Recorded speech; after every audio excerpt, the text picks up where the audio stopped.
सबसे पहले हम आ जाते हैं कि हमारे पास हदीस पे। तो हम हदीस नंबर 11 पर आते हैं। देखिए, मैं आपको हदीस के अंदर एक चीज समझा रहा हूँ कि आपने हदीस करनी किस तरीके से। हदीस आपने इस तरीके से करनी है कि आपने उसको समझना है, और समझने के बाद आपने क्या करना है कि उसको बताना है एग्जामिनर को कि हम इससे क्या समझे। ए पार्ट में आपने बताना है हम क्या समझे, और बी पार्ट में आपने बताना है कि आप उसको अपनी डेली लाइफ में किस तरीके से इम्प्लीमेंट कर सकते हो। तो ये हमारा क्या है, टास्क है। अब देखिए, मैं आपको हदीस पहले पढ़कर सुनाऊंगा। आपके सामने हदीस लिखी हुई है, हदीस को आप सुनेंगे। सुनने के बाद आपने क्या करना है, खुद सोचना है कि इसका आंसर क्या हो सकता है। फिर जब मैं आपको इसका आंसर बताऊंगा तो आपने फिर अपने आंसर से रिलेट करना है कि आपने कितना सही हद तक सोचा। सही है। ऐसा भी हो सकता है कोई बात आपने सोची हो जो मैंने नहीं सोची हो, क्योंकि मेरा दिमाग थोड़ा सा कम है, आप बहुत इंटेलिजेंट है। तो इस वजह से शायद ऐसा भी हो सकता है कि आपने आउट ऑफ द बॉक्स कोई चीज सोच ली हो। तो उसमें कोई मसले वाली बात नहीं है। लेकिन आपने अपना बस देखना है कि कितनी हद तक आपने सही सोचा। तो हम हदीस नंबर 11 की बात करते हैं। लिखा हुआ है, आई एंड द मैन। अब हदीस है तो आई का मतलब क्या होगा बेटा? आई का मतलब होगा, ये किसकी बात हो रही है? प्रॉफिट की बात हो रही है। And the man who brings up का मतलब ये है कि जो पालता है। Brings up an orphan, orphan का मतलब ये होता है जिसके माँ बाप नहीं है। Will be in paradise, paradise का मतलब क्या है? जन्नत। Like this and he pointed with his two finger, अपनी दो उंगलियां दिखाई।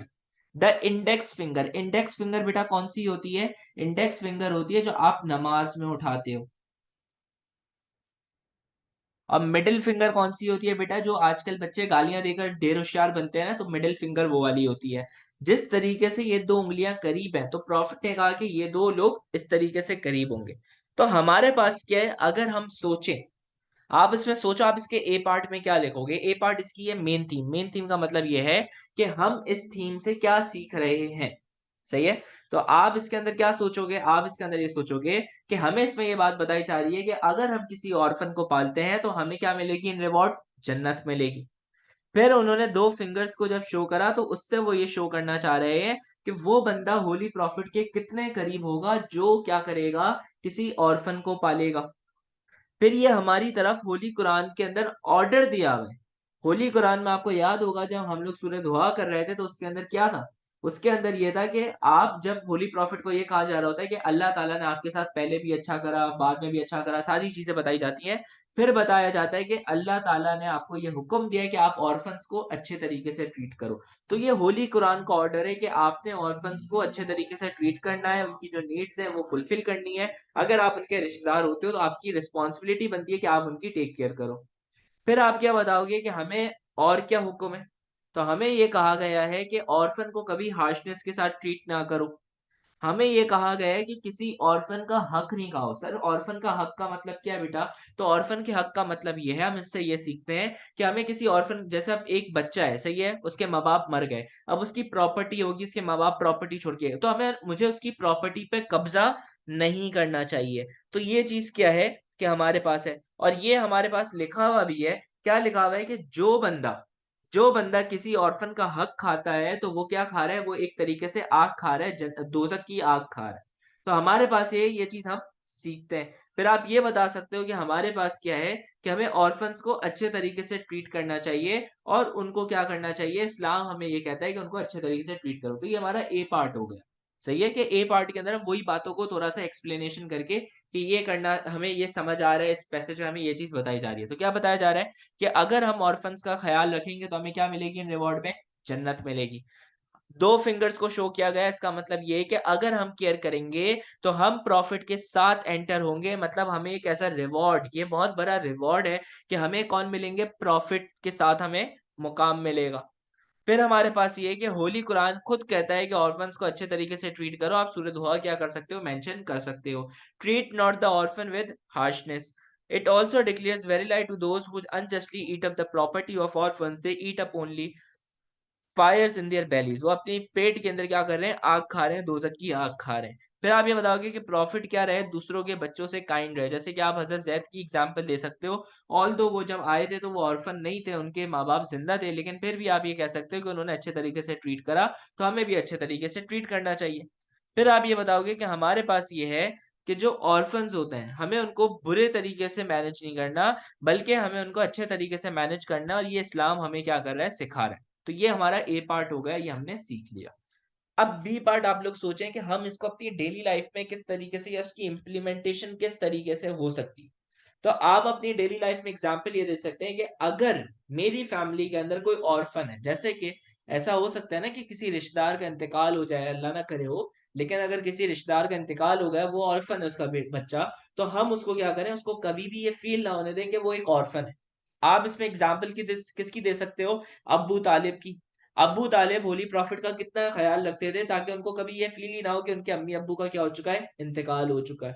फिर आप ये बताओगे कि हमारे पास क्या है कि हमें ऑर्फन जो है उसकी प्रॉपर्टी की केयर रखनी है जब तक वो बड़ा ना हो जाए, जब तक वो एक एज पे ना आ जाए। तो हम डेली लाइफ में क्या कर सकते हैं कि उसकी प्रॉपर्टी की केयर करें कि कोई और, चलो हम कब्जा नहीं कर रहे हैं लेकिन कोई और तो कब्जा कर सकता है ना। तो सिर्फ ये नहीं है कि आप कब्जा नहीं करो, बल्कि आप उसकी प्रॉपर्टी को बचाओ कि कोई और भी कब्जा ना करे। फिर आप ये बताओगे कि हमारे पास ये है कि अगर फॉर एग्जाम्पल कोई उसको वो दे रहा है, प्रोटेक्शन दे रहा है, कोई उसका ख्याल रख रहा है, तो वो ये ना बोले कि मुझे पैसे चाहिए, ये चीज ना बोले, बल्कि उसका ये होना चाहिए कि वो ये कहे कि मुझे इसका अल्लाह ताला सवाब देंगे। ऐसा तो नहीं था कि अबू तालिब ने ख्याल रखा होली प्रॉफिट का और अबू तालिब ने बोला हो कि चलो प्रॉपर्टी मेरी हो गई, ऐसा तो कहीं नहीं कहा। तो हमारे पास भी हमें क्या रखना चाहिए, दूसरों का ख्याल रखना चाहिए। फिर आप ये बताओगे कि हमारे पास क्या है, हम और क्या एग्जाम्पल्स दे सकते हैं कि हमारे पास, जैसे कि हमें क्या रखना चाहिए, हमें ऑर्फन्स का ख्याल रखना चाहिए। अगर हमारी कोई फैमिली में हो, हमें उनको बुरे तरीके से ट्रीट नहीं करना चाहिए। अबू तालिब ने किस तरीके से, अच्छे तरीके से किसको ट्रीट करा, अपने होली प्रॉफिट को अपने बच्चों से ज्यादा क्या करा, अच्छे तरीके से ट्रीट करा, जो कि हमने उनकी लाइफ में पढ़ा था। आप ये बताओगे कि हमारे पास जो ऑर्फन्स हैं, अगर उनका कोई गार्डियन है, वो अगर उनकी प्रॉपर्टी क्या करना है, उनकी मैनेज करेगा, किसी और से बचाएगा कि कोई और कब्जा ना कर ले। फिर जो उसका जो गार्डियन है, वो ये नहीं करेगा कि मुझे सर्विसेज की क्या चाहिए, कोई पेमेंट चाहिए, बल्कि वो ये कहेगा कि मेरा जो रिवॉर्ड है वो कहाँ से मिलेगा, मुझे अल्लाह की तरफ से मिलेगा, कि मैंने अगर आपका ख्याल रखा है तो अल्लाह ताला मुझे क्या करेंगे, रिवॉर्ड। जब ऑर्फन्स बड़े हो जाएंगे, उम्र में बड़े हो जाएंगे, तो आप उनको क्या करोगे, उनका बिजनेस हैंड ओवर कर दोगे, जो भी उनकी प्रॉपर्टी है वो आप क्या कर दोगे, हैंड ओवर कर दोगे। दूसरा ये है कि अगर आपने फॉर एग्जाम्पल ये है कि अगर आपने, जैसे अगर मेरा कोई बंदा है, मेरे मेरे पास अगर कोई एक बच्चा आया, उस बच्चे की प्रॉपर्टी थी 6 करोड़ रुपीस की, वो 18 साल तक मेरे पास रहा, 18 साल के बाद मैंने उसकी प्रॉपर्टी हैंड ओवर कर दी। तो अब उसकी प्रॉपर्टी को अगर मैंने एक जगह पे पड़ा रहा, जैसे वो 6 करोड़ थे, 6 करोड़ के बाद उसकी प्रॉपर्टी जो बढ़ेगी तो मैं उसको पैसे दूंगा। या फिर अगर फॉर एग्जाम्पल मैंने उसका पैसा इस्तेमाल करा था अपने बिजनेस के अंदर और मेरा बिजनेस उससे ग्रो हुआ, तो मैं उसको उसकी पेमेंट करूंगा। क्योंकि 6 करोड़ अगर मैं पैसे कमा के मैंने उस 6 करोड़ से 100 करोड़ कमा लिए, लेकिन मैं उसको 94 करोड़ अपने पास रख रहा हूँ और 6 करोड़ उसको दे रहा हूँ, तो ये गलत है। जो उसका राइट बनता है वो मैं उसको क्या करूंगा, प्रोवाइड करूंगा। तो ये हम क्या कर सकते हैं, अपनी डेली लाइफ में इस तरीके से इंप्लीमेंट कर सकते हैं। फिर हम आ जाते हैं हदीस नंबर 12 पर। अब हदीस नंबर 12 आप लोग गौर से पढ़िएगा, इसको समझिएगा कि हम क्या लिख सकते हैं और किस तरीके से लिख सकते हैं। अब हमारे पास है the messenger of Allah, may Allah bless him and give him peace, sent Abu Musa and Muad bin Ibn Jabal to Yemen, and he sent each of them to govern a part. Then he said, be gentle and do not be hard, and cause rejoicing and do not alienate. Alienate का मतलब होता है किसी पे जुल्म ना करो। तो सबसे पहले क्या हुआ, आप ये बताओगे कि प्रॉफिट ने किसको भेजा, अबू मूसा को भेजा और मुआद बिन जबल को भेजा। जब उनको भेजा तो उनको क्या कहा, उनको ये कहा बी जेंटल, अच्छे तरीके से रूल करना, किसी के ऊपर जुल्म नहीं करना, किसी के ऊपर हार्श नहीं होना। उसके बाद क्या बोला, डू नॉट एलिनिएट, किसी को दबाने की कोशिश नहीं करना। तो अगर मैं इस हदीस को सोचूं तो ये हदीस किसके बारे में है, ये हमारे पास किस चीजों के ऊपर है, तो आप सबसे पहले ये बताओगे कि हमारे पास इसके अंदर हमें ये बात पता चल रही है कि इस्लाम जो है, it's all about piece, it's all about mercy, it's all about gentleness. और ये हमारे पास किसके बारे में है, ये हमारे पास है कि आपने क्या रखना है, सुकून रखना है, किसी के ऊपर प्रेशराइज नहीं करना। जैसे कि अब आप बोलोगे सर मैं तो 5 वक्त की नमाज पढ़ता हूं, मैं बहुत प्रेशराइज हो रहा हूँ। बेटा प्रेशराइज नहीं हो रहे। इस्लाम के अंदर है ना, 5 वक्त की जो टाइमिंग्स बनाए गए वो बहुत सोच समझ के बनाए गए। कोई भी ऐसा टाइम नहीं है जिसके अंदर आपके ऊपर प्रेशर आ रहा हो। आप सुबह अगर नमाज का वक्त देखो तो नमाज का वक्त बिल्कुल सही टाइम पर है। सही है। तो हमारे पास क्या है कि हम उस पे प्रेशराइज वाली बात पे अभी हम उस डिबेट पे नहीं आएंगे कि नमाज हमारे लिए बहुत मुश्किल है, नहीं ये है वो सारी चीजें। हमें इसमें ये बात पता चली है कि इस्लाम इज ऑल अबाउट मर्सी, वो कभी भी फॉलोअर्स को ओवरबर्डन नहीं करना चाहता। इसीलिए इसके अंदर प्रॉफिट क्या कमांड कर रहे हैं मुसलमान के लीडर्स को, क्योंकि जो ये मुआद बिन जबल और अबू मूसा थे, इनको यमन में रूल करने के लिए भेजा जा रहा है। इनको क्या कहा जा रहा है बेटा? उनको ये कहा जा रहा है कि be kind and B gentle. आप अपने जो मुसलमान जो लीडर्स हैं वो अपने फॉलोअर्स के ऊपर जुल्म ना करें। जैसे कि हमारे लीडर्स, आप क्या एक डेली लाइफ में एग्जांपल दे सकते हो कि कॉमन लोगों के ऊपर टैक्स ज्यादा ना लगाएं या उनके ऊपर जुल्म ना करें, बिल ज्यादा से ज्यादा ना भेजें, तो ये चीजों के ऊपर।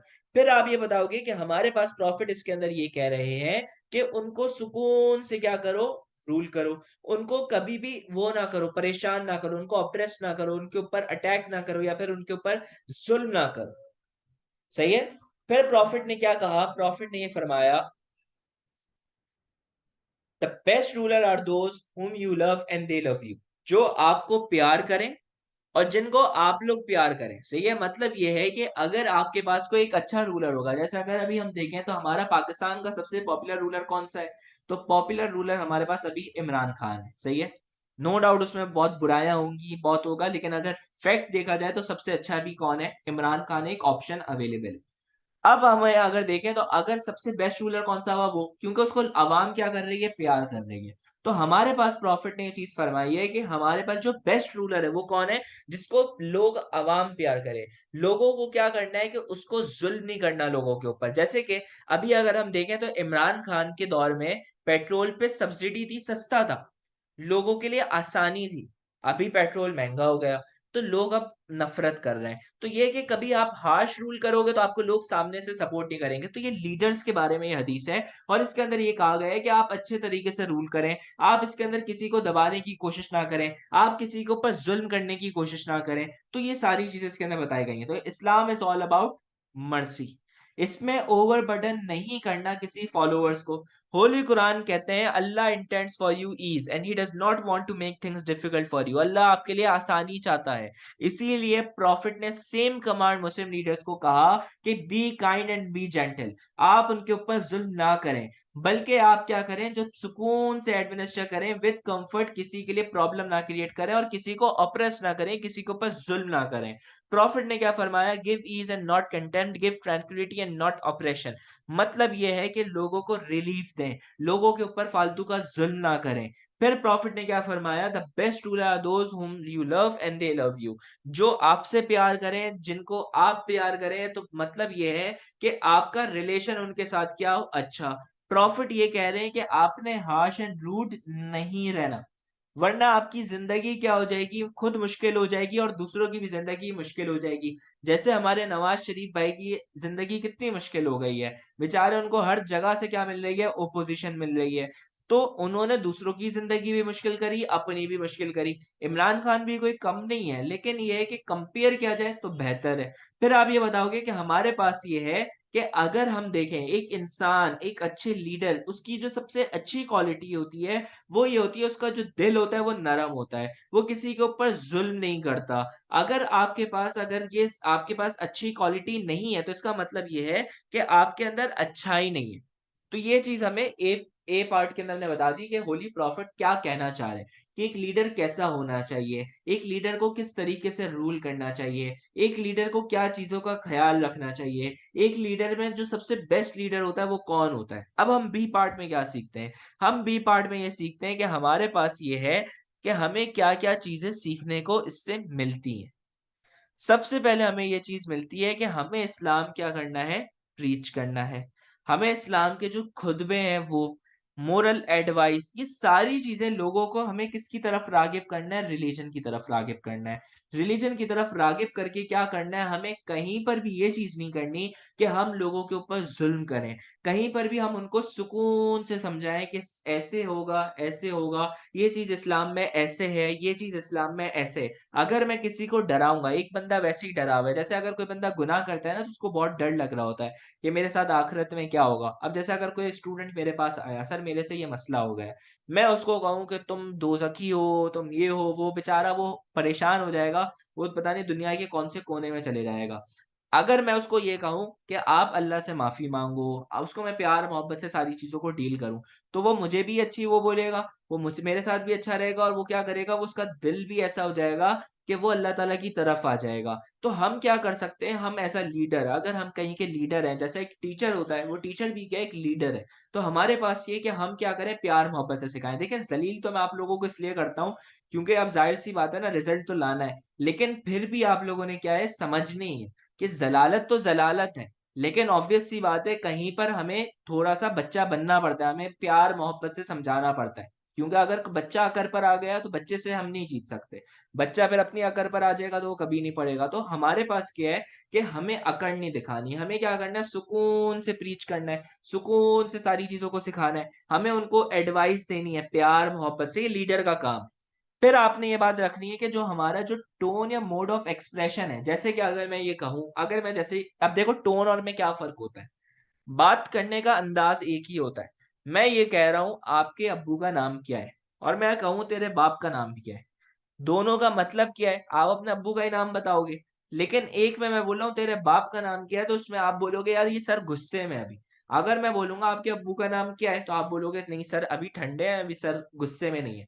तो मतलब ये है कि अगर मैं किसी को प्रीच भी कर रहा हूँ या मैं किसी को एज़ अ लीडर कोई चीज़ गाइडेंस दे रहा हूँ, तो मेरा एटीट्यूड हार्श नहीं होना चाहिए। या फिर मेरे पास जो है ना, ये जो सेक्टेरियन डिविजन्स हैं या फिर कोई चीज़ ऐसी है, लीडर जैसे अगर लीडर हमारा कोई सुन्नी है, तो वो शियाओं को तंग कर रहा है, या फिर हमारा लीडर कोई शिया है तो वो सुन्नियों को तंग कर रहा है। तो ऐसा कोई डिसीजन नहीं होना चाहिए। फिर हमारे पास ये है कि हमारा जो दिल होना चाहिए, वो कहाँ पे होना चाहिए? अल्लाह ताला की तरफ राग़िब होना चाहिए। अल्लाह ताला की तरफ से जो अल्लाह ताला ने हमें टीचिंग सिखाई है, उसी तरफ से होना चाहिए। फिर आप ये बताओगे कि हमारे पास जो लीडर है, उसकी वजह से कभी भी पब्लिक परेशानी में नहीं आनी चाहिए। जैसे कि अभी हमारे बहुत सारे ऐसे लीडर्स हैं जिनकी वजह से हम लोग परेशानी में आते हैं, क्योंकि उनकी आसाइशों की वजह से हमें टैक्स ज़्यादा भरना पड़ता है, उनकी मस्तियों की वजह से हमें भुगतना पड़ता है, तो हमें ये चीज़ नहीं करनी चाहिए। अगर हम लोग अगर हमें किसी को ओवरबर्डन नहीं करना चाहिए कि हम कोई अननेसेसरी रिस्ट्रिक्शंस लगा रहे हैं या फिर कोई टैक्सेस लगा रहे हैं। जैसे कि ये हम डेली लाइफ की एग्जांपल्स दे रहे हैं ना, अगर हम देखें तो हमारे बेटा क्या हो चुका है, अभी हमारी इंपोर्ट्स बंद हो गई है। आप अगर देखो तो आईफ़ोन यहाँ पे बहुत महँगा है। अगर आप मोस्ट ऑफ द पाकिस्तानियों के पास देखो ना, सारे के सारे नॉन पीटीए लेके बैठे हुए हैं। नॉन पीटीए क्यों लेके बैठे हैं? वो बोलते हैं पीटीए अभी कौन करवाए, पुराना मोबाइल है उसमें मैं सिम चला लूँगा। एक तो शशके भी करने हैं और साथ में फिर क्या है, ये भी रोना-धोना है कि पीटीए भी क्या है, महँगा। तो ये हमारे साथ गलत हो रहा है। क्यों गलत हो रहा है? क्योंकि अनरीज़नेबल टैक्सेस हैं। इनकी करप्शन की वजह से हमें इम्पोर्ट पे टैक्सेस ज़्यादा भरने पड़ रहा है, तो ये चीज़ गलत है। लीडर को ये चीज़ नहीं करनी चाहिए। अननेसेसरी रिस्ट्रिक्शंस नहीं लगानी चाहिए। अननेसेसरी रिस्ट्रिक्शंस क्या है मतलब? जैसे अभी आप लोग अभी जब न्यूज़ चैनल खोलोगे, तो अभी न्यूज़ चैनल में एक न्यूज़ चल रही है। वो न्यूज़ ये चल रही है कि 10 बजे सारे हॉल्स क्या हो जाएँगे? बंद हो जाएँगे। अब मुझे ये बात बताओ कि 10 बजे क्या करना है? 10 बजे इफ्तारी करनी है या शादी करनी है? तो बात ये है कि हमारे पास ये है कि अननेसेसरी रिस्ट्रिक्शंस लगाई गई हैं। इस्लाम के दायरे के अलग है, लेकिन अब ऑब्वियस सी बात है, एक चीज़ चलते हुए आ रही है, एक प्रॉब्लम है, लोग फारिग लेट होते हैं, काम से फारिग लेट होते हैं, शादी लेट ही होगी। 10 बजे क्या आप हॉल बंद कर रहे हो, फिर 8 बजे आपके रेस्टोरेंट्स एंड मार्केट्स क्या हो जाएँगी? बंद हो जाएँगी। तो ये अननेसेसरी रिस्ट्रिक्शंस हैं। अवाम को तंग करने वाली बात है, तो ये हमें नहीं करना चाहिए। फिर ये है कि प्रॉफिट ये कह रहे हैं कि जेंटल रहो, और अल्लाह ताला क्या फरमाते हैं? It is the part of the mercy of Allah that you deal gently with them. Were you severe or harsh-hearted, they would have broken away from about you. अगर आप किसी के साथ गलत करोगे, किसी के साथ हार्श एटीट्यूड दिखाओगे, तो वो भी आपके सामने हार्श एटीट्यूड दिखाएगा। जैसे कि अगर मैं आप लोगों को प्यार मोहब्बत से नहीं पढ़ाऊँगा, अगर मैंने किसी दिन अकड़ दिखाना शुरू कर दी, मैंने ये कहा कि नहीं आप लोग ऐसे हो, आप लोग वैसे हो, ज़लील तो करता हूँ, वो अलग बात है। लेकिन एक होता है कि मैं आपको बिल्कुल ही ऐसे कर दूँ कि एक बच्चे को पकड़ के मैंने ज़लील कर दिया।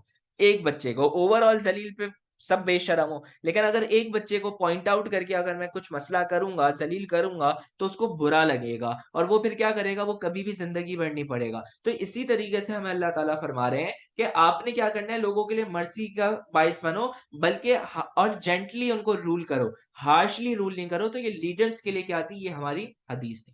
तो हदीस नंबर 11 एंड 12 में अगर किसी को मसला है, तो वो मुझसे पूछ सकता है, और अगर किसी को कोई मसला नहीं है तो वो चिल करे।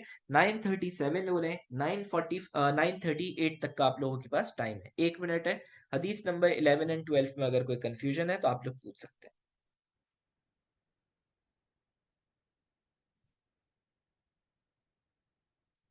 चलें अब हम आगे बढ़ते हैं।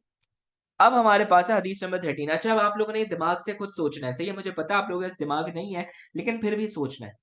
ही हु स्टडीज द कुरान, जो कुरान पढ़े, is like the owner of 100 camels, मतलब ये है कि कैमल्स के ग्रुप का ओनर है।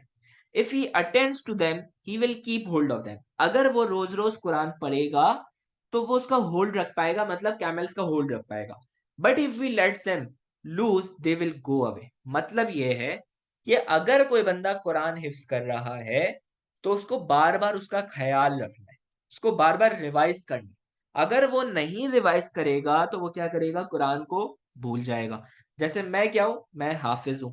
अब जब मैं हाफिज हूं तो मैं क्या करता हूं, मैं मोस्टली जब सुबह फजर की नमाज होती है तो मैं क्या करता हूँ, मेरी कोशिश होती है कि मैं एक दफा कुरान को क्या कर लूं, आधा पारा एक पारा जितना भी टाइम मिलता है वो क्या कर लूं, रिवाइज कर लूं। क्यों, नहीं करूंगा तो क्या हो जाऊंगा, भूल जाऊंगा। तो हमें क्या करना चाहिए, कुरान रिवाइज करना चाहिए। अब ही who studies the like Quran is, अब इसके अंदर ए पार्ट में हम क्या सीखते हैं, पहले आप लोग सोचें और उसके बाद हम लोग क्या करेंगे इसके अंदर, इसको हम समझेंगे कि हम ए पार्ट में क्या लिख सकते हैं और हम बी पार्ट में क्या लिख सकते हैं।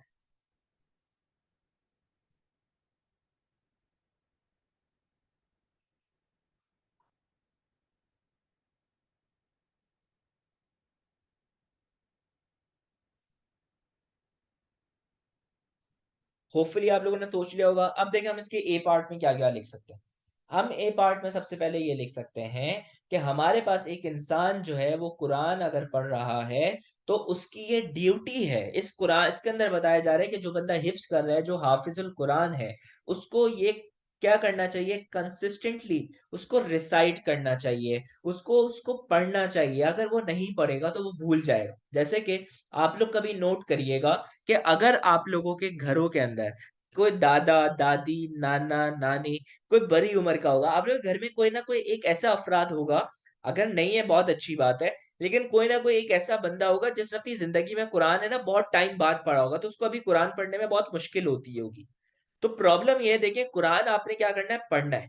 अगर आप कुरान नहीं पढ़ेंगे ना, जो हाफिज है, हाफिज की मैं बात नहीं कर रहा, एक बंदा है जो आप लोगों ने देखा होगा बच्चे कुरान खत्म करते हैं देन कहते हैं कि हमने एक दफा कुरान खत्म कर लिया, हमने दो दफा कुरान खत्म कर लिया, मतलब वो रिवाइज करते हैं और कुरान उनका खत्म हो जाता है।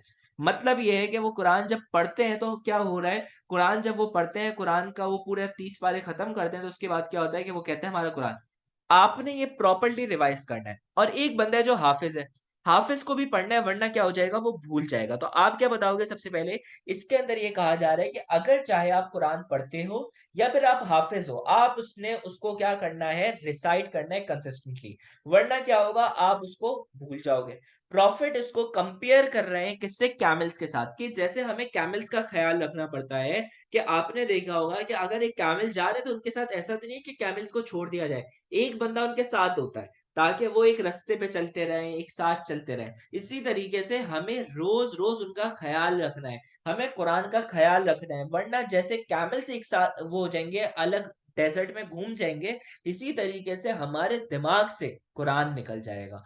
फिर आप बताएंगे कि कुरान क्या है, काफी ज्यादा इंपॉर्टेंट है हमारी जिंदगी में। कुरान हमारी जिंदगी में सोर्स ऑफ गाइडेंस है, तो हमारा डेली बेसिस पे उसको पढ़ना क्या है, काफी ज्यादा इंपॉर्टेंट है। फिर ये है कि कुरान अगर हम पढ़ते हैं तो उससे क्या होता है कि हमारा माइंड क्या रहता है, फ्रेश रहता है। हम जो उससे कुरान पढ़ते हैं तो हमारे दिमाग में थॉट्स अच्छे आते हैं। हम कुरान पढ़ते हैं तो हम अगर उसको समझ के पढ़ रहे हैं, उसकी ट्रांसलेशन पढ़ रहे हैं, तो हम उसको इम्प्लीमेंट कर सकते हैं अपनी जिंदगियों के अंदर। फिर आप ये बताओगे कि अगर एक बंदा उसको रिसाइट नहीं करता तो वो भूल जाता है, और जब वो भूल जाता है, एक हाफिज है, तो वो तरावी प्रेयर्स के अंदर फिर क्या करेगा, गलतियां करेगा। तो हमें ये चीज क्या होनी चाहिए, हमें इसकी इंपॉर्टेंस बताई जा रही है कि आपने कुरान को पढ़ना है, कुरान कोई मजाक नहीं है। तो साहिबुल कुरान वो बंदा होता है जिसने कुरान को क्या करा हुआ है, रिसाइट करा हुआ है। आप इधर हाफिजुल कुरान भी लिख सकते हो, ज्यादा आपने कोई ढेर होशियार बनने की जरूरत नहीं है। फिर आप ये बताओगे कि अगर हम कुरान को मेमोराइज कर रहे हैं, कुरान को पढ़ रहे हैं, तो इससे क्या होगा कि कुरान के अंदर हम लोग अच्छे हो जाएंगे, और हमें उसको कंसिस्टेंटली रिसाइट करना चाहिए ताकि हम उसको भूल ना जाएं। प्रॉफिट ये कह रहे हैं कि आप केयरफुल रहो इसके मामले में, क्यों? क्योंकि अगर आप कुरान को मेमोराइज नहीं करोगे तो क्या होगा कि ये आपके दिमाग से वैसे निकलेगा जैसे कैमल्स किस में फैल जाते हैं, डेजर्ट्स के अंदर फैल जाते हैं। फिर होली कुरान आपके लिए सोर्स ऑफ गाइडेंस है, तो आपने क्या करना है, बिलीवर्स को उसका मैसेज समझने की जरूरत है और उसको पढ़ने की जरूरत है, वरना ये हमारे दिल से निकल जाएगा। फिर आपने जब हम इसको पढ़ते रहेंगे तो हमारा माइंड भी फ्रेश होगा और हम इसको इम्प्लीमेंट भी कर सकेंगे। और हाफिज को जो है वो निग्लेक्टफुल बिल्कुल नहीं होना, वरना क्या होगा, वो भूल जाएगा उसको। और तरावी के अंदर भी आपने कुरान पढ़ना होता है, तो इसलिए ये इंपॉर्टेंट है कि हम उसको क्या करें, डेली बेसिस पे पढ़ें। तो ये तो होगा ए पार्ट। अब हम बी पार्ट में क्या बता सकते हैं कि हम क्या चीजें कर सकते हैं जो हम इसके अंदर वो है। तो आप ये बताएंगे कि हमारे पास क्या है, मुसलमानों को डेली बेसिस पे क्या करना चाहिए, कुरान पढ़ना चाहिए। डेली बेसिस पे कुरान पढ़ने के साथ साथ उसका मतलब पढ़ना चाहिए। मतलब कैसे पढ़ सकते हैं बेटा, ट्रांसलेशन वाला कुरान आता है, थोड़ा बहुत आप इसकी ट्रांसलेशन क्या कर सकते हैं, पढ़ सकते हैं, ताकि आप उसकी अकॉर्डिंग अपनी जिंदगी को गुजार सकें। अगर आप थोड़ा थोड़ा कुरान पढ़ना शुरू कर दें, थोड़ी थोड़ी अपनी आदत बना दें, तो आपकी जिंदगी आसान हो जाएगी। फिर हम क्या कर सकते हैं, वो गैदरिंग अटेंड कर सकते हैं जहां पर बयान हो रहा हो, जहां पे कुरान की तफसीर बताई जा रही हो, कुरान की मीनिंग बताया जा रहा हो कि कुरान क्या चीज है। तो हमारे पास क्या है वो, फिर हमारे पास ये है कि कुरान की हमें उसमें जाना चाहिए। फिर आप ये कि जो मेमोराइजर्स हैं उनको डेली बेसिस पे रिवाइज करना चाहिए ताकि वो भूल ना जाए। जैसे हम पाकिस्तानी स्टडीज जब आप लोग पढ़ोगे, जब आप लोग 11 में आ जाओगे तो भूल जाओगे, इसी तरीके से कुरान भी आप लोग भूल सकते हो। तो कुरान भी हमें क्या करना है, उसको डेली बेसिस पे मेमोराइजर्स को रिवाइज करना चाहिए। फिर जो मेमोराइजर नहीं है, जिसने सिर्फ कुरान ऐसे ही पढ़ा है, उसको डेली बेसिस पे क्या करना चाहिए, रिवाइज करना चाहिए। सही है। तो ये हमारे पास क्या है कि ये चीज हमें पता होनी चाहिए। तो होली कुरान क्या हमारे लिए कंप्लीट कोड ऑफ लाइफ है, तो मुसलमानों को उसको रिसाइट करना चाहिए, उसकी मीनिंग समझनी चाहिए, उसके अकॉर्डिंग अपनी फिर जिंदगी गुजारे। अटेंड करनी चाहिए वो गैदरिंग्स जहां पे क्या हो, एक्सपर्ट्स क्या कर रहे हैं, कुरानिक टीचिंग्स दे रहे हैं, बयान दे रहे हैं। अल्लाह ताला फरमाते हैं, so when the Quran is recited listen to it and be silent that may you receive mercy. जब कुरान की तिलावत हो रही हो तो खामोश रहो, ताकि ये आपके लिए मर्सी का बायस बने। मेमोराइजर्स जो है वो रिवाइज करें ताकि उनके लिए फ्रेश रहे। मुसलमानों को रिसाइट करना चाहिए। और प्रॉफिट ने फरमाया कि read Quran for it will come as an intercessor for those who recite it on the day of resurrection. मतलब ये है कि अगर आप कुरान पढ़ते रहोगे तो जिस दिन आपका डे ऑफ जजमेंट आएगा, तो ये कुरान आपकी गवाही देगा कि नहीं, ये बंदा पढ़ता था, ये बंदा कुरान की तिलावत करता था, तो इसको आप पढ़ो। तो ये हमारी कुरान की क्या है, इंपॉर्टेंस के बारे में हदीस है। तो अगर किसी बच्चे को इसमें मसला है तो मुझसे पूछ सकता है कि सर मुझे इसमें मसला आ रहा है। और अगर किसी को कोई मसला नहीं है तो वो क्या करे, चिल करे।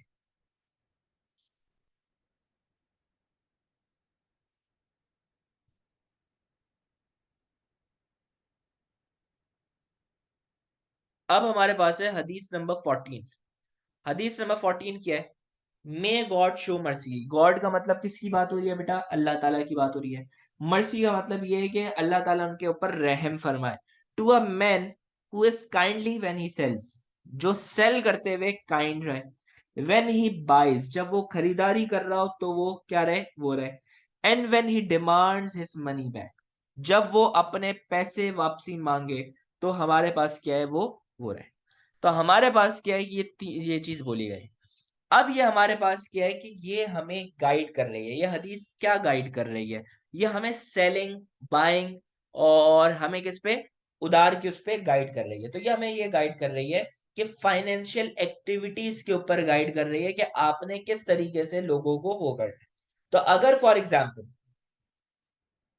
हमें ये है कि अगर हम कोई बिजनेस ट्रांजेक्शन कर रहे हैं, तो उसमें हमारा दिल क्या होना चाहिए, खुला होना चाहिए, उसमें काइंडनेस होनी चाहिए, उसके अंदर कहीं पर भी ये नहीं होना चाहिए, झूठ नहीं होना चाहिए। सबसे पहले आपने ये समझना है कि who is kindly when he sells. तो सेलिंग के बारे में क्या बताया जा रहा है, सेलिंग के बारे में ये बताया जा रहा है कि जब आप कोई चीज बेचो तो उसको झूठ बोल के ना बेचो। हमारे कराची और पाकिस्तान के अंदर खास तौर पे जो बिजनेस हो रहा है उसमें झूठ बहुत बोला जाता है। कि झूठ ये बोला जाता है कि मुझे आगे पेमेंट करनी है, मेरी पेमेंट फंसी हुई है, ये हो गया वो हो गया, झूठ बहुत बोला जाता है। क्यों? क्योंकि सामने वाले का पता है कि सामने वाला पेमेंट नहीं देगा। लेकिन हमें अल्लाह ताला पे बिलीफ होना चाहिए कि प्रॉफिट ने भी तो जिंदगी में बिजनेस करा, प्रॉफिट ने भी तो उसमें काफी खूब पैसा कमाया, प्रॉफिट ने तो कभी झूठ नहीं बोला। तो हम क्या सीख रहे हैं कि इस्लाम हमें ये बात बता रहा है फाइनेंशियल एक्टिविटीज के बारे में कि जेनरोसिटी और काइंडनेस के साथ अपनी ट्रांजेक्शन्स करो। जब आप कोई चीज बेचो तो उसके अंदर अनजस्टिस नहीं करो। अब अनजस्टिस नहीं करो, आप किसी बायर के लिए मुश्किलात पैदा ना करो। जैसे हमारे यहाँ पे क्या होता है, किसी बंदे ने कोई चीज खरीद ली तो हम उसको वापसी नहीं करने देते। मतलब अगर मेरे से आप लोगों ने कोई चीज खरीद ली, मेरे से आप लोगों ने खरीद लिए नोट्स, सही है। अब मैंने आप लोगों को नोट्स का मंजन बेच दिया। अब मैंने आपको नोट्स का मंजन बेचा और आप लोगों ने मुझे 9,000 रुपए उसके क्या कर दिए, पे कर दिए। 9,000 रुपए आप लोगों ने पे करे और अब क्या हुआ, आपने मेरे पास एक दिन के बाद है, सर मुझे नोट्स नहीं खरीदना, आपके नोट्स बहुत कचरा है। मैं बोलूंगा अल्लाह अकबर, ये क्या हो गया, ये कैसे हो गया? ये चीज क्या है, गलत है। मुझे ये बोलना चाहिए कि अगर आपने इस पे नाम नहीं लिखा, मुझे वापसी दे दो, मैं आपको ट्रांस वो कर दूंगा, पैसे वापसी कर दूंगा। क्यों? क्योंकि ये चीज सही है। आपकी क्या गलती, आपने अगर कोई चीज खरीद ली। इसी तरीके से यहाँ पे अगर हम कोई अच्छी शॉप्स की बात नहीं कर रहा, वैसे बाहर की जो बुरी शॉप्स भी है ना, वो भी इस तरीके से होती है कि उनकी कस्टमर सर्विस बहुत अच्छी होती है। यहाँ पर क्या है कि कस्टमर की ऐसी की तैसी कर दो कि कस्टमर कोई चीज खरीद के जा रहा है तो उसकी रिटर्न नहीं होगी, एक्सचेंज पॉलिसी होगी, रिटर्न पॉलिसी नहीं होगी। तो ये सारी चीजों का मसला है। तो हमें गलत बयानी करके नहीं बेचना चाहिए, और अगर कोई चीज है तो हमें कस्टमर के ऊपर जुल्म नहीं करना चाहिए। फिर हमारे पास ये कि जो सेलर है, जो बायर है, उसको भी जुल्म नहीं करना चाहिए। कि अगर जैसे फॉर एग्जाम्पल कोई बंदा कोई चीज सस्ती बेच रहा है, तो मैं सस्ती बेचने पे उसको बताऊं कि मार्केट के ये रेट्स चल रहे हैं, ये चीज का भी गुनाह है। जैसे कि अगर फॉर एग्जाम्पल मैं आप लोगों को क्या कर रहा हूं, मैं आप लोगों को कोई नोट्स बेच रहा हूँ जो कि 10,000 रुपए के। आप लोगों ने कहा सर यार आप बहुत सस्ते बेच रहे हैं, आपके जो हम नोट्स फोटोकॉपी और करा रहे हैं तो इसकी कॉस्टिंग कितनी आ रही है, आप कहीं उसमें तो नहीं बेच रहे। तो फिर मैं क्या करूंगा, मैं देखूंगा कि मेरे से कोई एरर वेरर तो नहीं होगा। फिर मैं बताऊंगा नहीं मेरी प्रेस है, हमारा क्वांटिटी में होता है इसलिए हमें सस्ता पड़ता है। तो फिर मैं क्या करूंगा, उतने में ही बेचूंगा। लेकिन ये हमारा बताना फर्ज है कि ये चीज सस्ती है या ये चीज महंगी है, ताकि क्या हो कि जो खरीदने वाला है वो जुल्म ना करे और जो बेचने वाला है उसके ऊपर जुल्म ना हो। फिर ये when he demands his money back, मतलब अगर आपने किसी को लोन दिया है तो आप उसको क्या करो, जो पेमेंट का आपने टाइम दिया है, तो कोशिश करो कि अगर आप किसी से लोन ले रहे हो तो आप उसको उस टाइम के अंदर पे करो। और अगर टाइम के अंदर पे नहीं कर पा रहे तो कोशिश करो कि जिस बंदे ने लोन दिया है उस बंदे से आप कांटेक्ट करो। और जिसने लोन दिया, जैसे अगर मैंने किसी को लोन दिया है तो मेरी कोशिश ये होनी चाहिए कि मैं उसके ऊपर जुल्म ना करूं, मैं उसको चमाट मारूं या मैं उसके ऊपर जुल्म करूं कि मैं उसको जलील कर दूं, मैं उसके पता नहीं क्या कर दूं। मतलब मैं उस पर पर्सनल अटैक्स करूं, उसकी कैरेक्टर असैसिनेशन कर दूं, ऐसा नहीं करूं। मुझे अगर मेरे पास इतना पैसा है और अगर मेरे से कोई उधार लेकर गया हुआ है, मुझे कोई फर्क नहीं पड़ता उसके उधार से। बस मैं उसको एक सॉफ्ट रिमाइंडर दे दूं कि भाई आपने मुझसे पैसे लिए थे, आप मुझे वापसी कर। सही है। तो हम उसको जलील ना करें, हम उसको वो ना करें, तो हम ये चीज सीखते हैं। तो इस्लाम क्या है कि हमें कॉम्प्रिहेंसिवली गाइड कर रहा है बिलीवर को अबाउट द फाइनेंशियल एक्टिविटीज।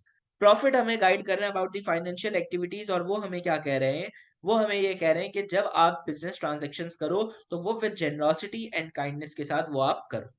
फिर ये कहा गया कि हमें वो ट्रांजेक्शन्स नहीं करो जो अनजस्ट हो या फिर बायर या सेलर के लिए क्या हो, मुश्किलात पैदा करे। और दोनों को क्या होना चाहिए, एक दूसरे की तरफ सिंपैथिक एंड वो होना चाहिए, कंसिडरेट होना चाहिए, दूसरों का ख्याल रखना चाहिए टुवर्ड्स ईच अदर।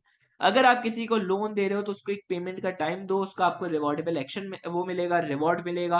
प्रॉफिट ने फरमाया whoever has a claim like a debt on a brother which is payable and he allows respite to the debtor and his payments, he will be given the reward of charity।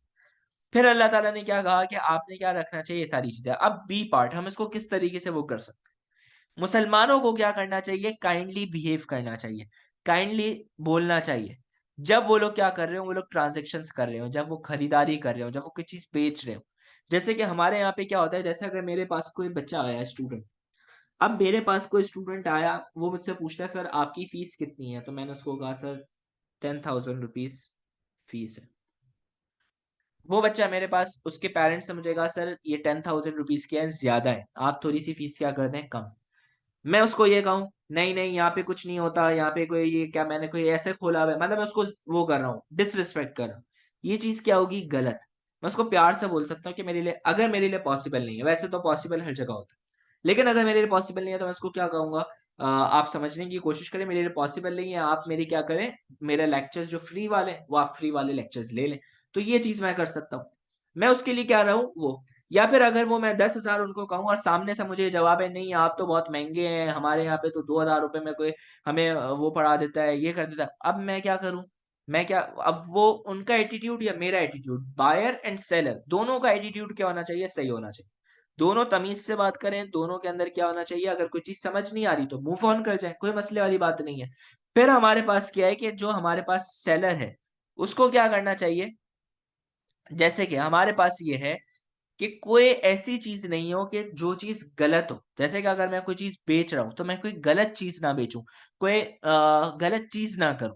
फिर हमारे पास ये है कि अगर for example मुझे अगर profit हो रहा है, जैसे अगर मुझे कोई प्रॉफिट हो रहा है तो मैं क्या करूं? कोई बहुत ज्यादा प्रॉफिट ना ले लूं बायर्स, सही है। या फिर मैं क्या करूं? अगर मैं किसी की पेमेंट है तो वो पेमेंट क्या कर दूं? ऑन टाइम कर दूं। फिर क्या है कि मैं अननेसेसरी डिस्काउंट ना मंगाऊं। जैसे कोई बायर है, वो बायर बोल रहा है भाई नहीं मुझे तो डिस्काउंट चाहिए नहीं, यहाँ तो इतने का होता है, ये होता है ऐसे, तो वो चीजें नहीं होनी चाहिए। फिर हमारे पास ये है कि कभी कभी सेलर क्या होता है? अनअवेयर ऑफ मार्केट, और वो कभी कभी सस्ता बेच रहा होता है, ये चीज मैंने आपको पहले भी बताई। तो हमें उसका बेनिफिट नहीं लेना चाहिए कि उसके पास नॉलेज नहीं है, हम उसको क्या करें बल्कि हम उसको बताएं। फिर जो उधार वाला है उसको क्या करना चाहिए? अपना उधार क्लियर कर देना चाहिए, और जिसने उधार दिया है उसको टाइम देना चाहिए, अगर वो क्या है जिसको उसने उधार दिया वो प्रॉब्लम है। तो ए पार्ट क्या बताया जा रहा है, बी पार्ट हम उसको डेली लाइफ में कैसे इंप्लीमेंट कर सकते हैं। अब हमारे पास है हदीस नंबर 15। हदीस नंबर 15 क्या है? God will not show mercy to him who does not show mercy to others. जो मर्सी शो नहीं करेगा अल्लाह उसको मर्सी शो नहीं करेगा। तो हम इससे क्या सीखते हैं? हम इससे ये सीखते हैं कि इस्लाम इज ऑल अबाउट मर्सी। इस्लाम के अंदर मर्सी के बारे में बताया जा रहा है कि दूसरों के ऊपर रहम करो, किसी के ऊपर फालतू का जुल्म ना करो। और जो मर्सी जो है वो अल्लाह ताला की सबसे बेस्ट क्वालिटी। इसमें क्या बोला जा रहा है? अगर आप मर्सी किसी के खिलाफ शो नहीं करोगे तो अल्लाह भी आपके खिलाफ उस पर मर्सी शो नहीं करेगा। अल्लाह ताला की जो बेस्ट क्वालिटी है ना, वही अल्लाह माफ बहुत जल्दी कर देता है। लोग कभी माफ नहीं करते, अल्लाह फौरन माफ कर देता है, सही है। तो हमारे पास क्या, जैसा फॉर एग्जाम्पल क्या होगा, अगर कोई बच्चा मेरा 10 दिन के लिए काम नहीं करेगा ना तो मैं उससे नाराज हो जाऊंगा। मैं बोलूंगा यार ये कैसा स्टूडेंट है, बिल्कुल घटिया। मेरा इमेज मेरे माइंड में बन जाएगा यार ये अब है ही ऐसा। वो जितना भी अच्छा हो जाएगा ना, मैं उसको कभी जिंदगी में वो नहीं बोलूंगा, मैं उसको अच्छे तरीके से ट्रीट नहीं करूंगा। आप 10 दिन की नमाज नहीं पढ़ते ना, और उसके बाद आप जब 11वीं दिन नमाज पढ़ने जा रहे हो तो अल्लाह आपको माफ कर देता है। अब इसका मतलब ये नहीं आप हर 10 दिन के बाद नमाज पढ़ने जाओ, 10 दिन नमाज छोड़ दो और फिर 11वें दिन पहुंच जाओ नमाज पढ़ने, फिर वापसी 10 दिन छोड़ दो, फिर 22वें दिन पहुंच जाओ। मतलब ये है कि आपने ख्याल रखा, अल्लाह ताला आपको माफ कर देंगे, अवाम माफ नहीं करती। तो ये अल्लाह ताला की बेस्ट क्वालिटी है। तो सूरह फातिहा क्या फरमाती है? The most gracious, the most merciful. Prophet भी क्या थे? प्रॉफिट की जो क्वालिटी थी वो मर्सी। आप लोगों ने मर्सी प्रॉफिट की क्वालिटी पढ़ी थी एथिक्स के अंदर, कि अल्लाह ताला फरमाते हैं we did not send you but as a mercy for the mankind. मैंने आप लोगों को मैनकाइंड की मर्सी, मतलब उनको माफ करने के लिए भेजा। तो हमें क्या करना चाहिए कि अपने अंदर मर्सी वाली जो क्वालिटी है वो लानी चाहिए। क्यों चाहिए? क्योंकि अगर आज हम मर्सी शो करेंगे तो अल्लाह ताला on the day of judgement हमारे लिए मर्सी शो करेंगे। जैसे अगर किसी के साथ गलती हो रही है तो हम उसको माफ कर दें, तो अल्लाह हमारी गलतियों को क्या कर देगा? माफ कर देगा। तो आप क्या बताओगे कि मुसलमानों को क्या करना चाहिए? अपने अंदर मर्सी वाली क्वालिटी लानी चाहिए, ताकि उनको डे ऑफ जजमेंट पे अल्लाह ताला की माफी मिल जाए, और अल्लाह ताला क्या हो, हमें जो काइंडनेस अल्लाह ताला की है वो मिल जाए। फिर हमारे पास ये होली कुरान क्या फरमाता है? Let them pardon and forgive, do not love that Allah should forgive you. Do you not love that Allah should forgive you, मतलब ये है कि आप लोगों को माफ करो। आप लोगों को माफ करोगे तो क्या तुम्हें ये पसंद नहीं कि अल्लाह भी तुम्हें माफ करे? प्रॉफिट क्या फरमाते हैं? Treat kindly the believers of the earth, he who dwells in the haven will treat you kindly. मतलब ये कि अगर आप लोगों को अच्छे तरीके से ट्रीट करोगे तो ऊपर वाली हस्ती जो है वो अल्लाह ताला आपको क्या करेंगे? अच्छे तरीके से ट्रीट करेंगे। देखिए बात ये है कि अल्लाह ताला ने हमें जो भेजा है वो हमें अशरफुल मखलूकात बना के भेजा है, हमारे पास दिमाग और अक्ल भेजी है। हमारा काम ये है कि हम अल्लाह ताला को वर्शिप करें और लोगों का ख्याल रखें। एक चीज होती है अशरफुल मखलूकात, और एक चीज हमारे पास होती है हुकूकुल इबाद, और एक होती है हुकूकुल अल्लाह। हुकूकुल अल्लाह होता है मतलब अल्लाह ताला की क्या राइट्स है, और हुकूकुल इबाद क्या है? हुकूकुल इबाद है मतलब आपने अपने लोगों की सराउंडिंग का ख्याल रखना। तो हमारी ये रिस्पॉन्सिबिलिटी बनती है कि हम सराउंडिंग का ख्याल रखें, हम उनके ऊपर कभी जुल्म ना करें, हम उनको वो करें, हम जैसा करेंगे वैसा हमें उसका रिवॉर्ड मिलेगा। हम अच्छा करेंगे तो अच्छा मिलेगा, बुरा करेंगे तो बुरा मिलेगा। तो हमें क्या करना चाहिए, ये चीज। प्रॉफिट का अगर आप देखें तो प्रॉफिट के ऊपर इतना जुल्म हुआ, प्रॉफिट ने हमेशा काइंडनेस शो करी टुवर्ड्स हिज एनिमीज, एनिमल्स हो गए, कोई भी बंदा हो गया, हर किसी के सामने क्या करी, वो शो करी, काइंडनेस शो करी। तो ये हम ए पार्ट बता दें। बी पार्ट की अगर हम बात करें तो हम क्या कर सकते हैं, अब हम एग्जाम्पल्स देंगे। आप बताओगे कि हमें लोगों को माफ कर देना चाहिए। प्रॉफिट को, जिनको 20 साल तक जुल्म किया गया, 20 साल तक जुल्म किया गया, वो हमारे पास क्या किया गया उनके ऊपर, प्रॉफिट ने क्या कर दिया, प्रॉफिट ने उनको माफ कर दिया। प्रॉफिट ने क्या कहा, प्रॉफिट ने कहा कि हम आपको क्या कर रहे हैं, माफ। उसके बाद हमारे पास क्या है, दूसरी आप क्या एग्जांपल दे सकते हो, दूसरी एग्जांपल हमारे पास आप ये देख सकते हो कि प्रॉफिट ने क्या करा कि कभी भी पर्सनली किसी से कोई बदला नहीं लिया गया। जैसे कि अगर हम देखें तो अब्बू जहल हो गए, हमारे पास प्रॉफिट की फैमिलीज के अंदर लोग उनके खिलाफ थे, प्रॉफिट ने कभी किसी को नहीं करा, सबको माफ कर दिया। फिर हमें दूसरों का ख्याल रखना चाहिए, जैसे कि हम मर्सी कैसे शो कर सकते हैं। हमारी मासी से अगर बर्तन टूट जाए, हमारे ड्राइवर से गाड़ी लग जाए, हमारे चौकीदार से कोई गलती हो जाए कि वो शायद सो गया और किसी को उसने दरवाजा ना खोला, मैं उसको माफ कर दूं। मैं उसको ये ना कहूं कि तुमने क्या कर दिया, तुमने मैं नौकरी से निकाल, अगर मैं उसको माफ नहीं करूंगा तो मेरे गुनाहों को भी अल्लाह माफ नहीं करेगा। वो उसने गुनाह नहीं करा, लेकिन अल्लाह ताला आपका एक एटीट्यूड देख रहे हैं कि आपका लोगों की तरफ एक एटीट्यूड क्या है। सही है। तो हमें क्या करना चाहिए, लोगों का ख्याल रखना चाहिए। फिर क्या करनी चाहिए, लोगों को माफ कर देना चाहिए, कभी भी किसी एम्प्लॉय को ओवर बर्डन नहीं करना चाहिए। फिर आप ये बताओगे कि हमारे जो रिलेटिव्स हैं, जो हमारे फ्रेंड्स हैं, उनको कंसोल करना चाहिए। उनको कभी भी कोई उस पे ये नहीं करना चाहिए कि ये क्या हो गया, कैसे हो गया, मतलब उनके साथ बुरा हो रहा है मैं उल्टा उनके ऊपर टेंशन डालूं। जैसे कि फॉर एग्जाम्पल मैंने अपने किसी कजन को लोन दिया हुआ था, सही है, उस कजन का हो गया इंतकाल। अब जब उस कजन का इंतकाल हो गया तो होता ये है कि आपने जब तक वो होता है कि नमाज जनाजा जब होती है ना, तो उससे पहले आपने लोन्स और क्लियर करने होते हैं, जिसकी नमाज जनाजा और हो रही होती है। तो मैं, मेरे कजन था ना, मैं चाहूं तो मैं उसको माफ कर सकता हूँ उसका लोन, तो मैं उसको माफ कर दूं, ताकि उसकी जो नमाज जनाजा या फिर उसके जो लोन्स है, जब वो मर रहा हो तो उसके ऊपर कोई बर्डन ना रहे। मुझे पता था कि वो अफोर्ड नहीं कर पा रहा था, दैट्स वाई वो मुझे नहीं दे पा रहा था, तो मैं उनके उसमें प्रॉब्लम्स के अंदर उनकी हेल्प करूं। फिर आप ये बताओ कि अपनी जो जबान है ना, जो जबान और जो वो है, हाथों से जो हरकतें हो रही हैं, वो सही करनी चाहिए, किसी का मजाक नहीं उड़ाना चाहिए। तो ये सारी चीजें हमें मर्सी की तरफ लाती हैं।